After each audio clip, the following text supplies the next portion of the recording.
Tempat penampungan barang bekas di Kemuning, Palembang Temotong. Asap mengepul dari tempat kejadian membuat warga sekitar panik karena takut bakal nyamber ke pemukiman. Penyebab kemotongan diduga dari pembakaran sampah yang ditinggal Tedo. Dan ini ada kebakaran tumpuan sampah. Tumpuan barang-barang bekas. Yo, jalannya sudah ku share di grup. Kemotongan terjadi di tempat penampungan barang bekas di Jalan Rimba Kemuning, Kelurahan Aryo Kemuning, Kecamatan Kemuning, Palembang, pada Jumat sore. Kepulan asap yang mengembung tinggi disertai api yang besar membuat panik warga sekitar karena takut menyambar ke pemukiman. Proses pemadaman membuat kemacetan jalan karena warga sekitar yang panik melok nontoni kejadian tersebut. Beruntung api tidak sampai besak ke pemukiman, sudah 4 unit mobil damkar dikerahkan ke lokasi kejadian.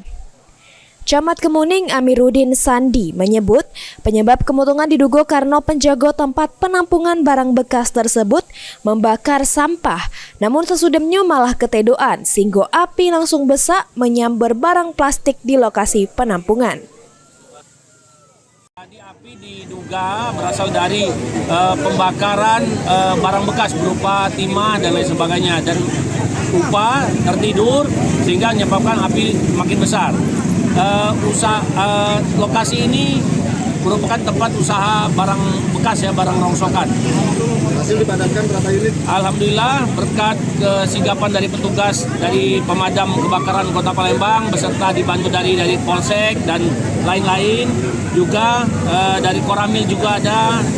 Alhamdulillah berhasil dipadamkan dan mobil pemadam ada 4 yang diturunkan.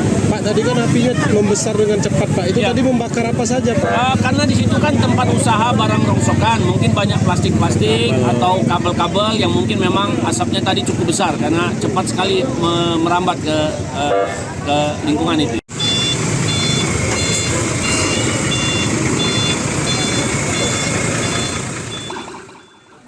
Mulyadi, PAL TV.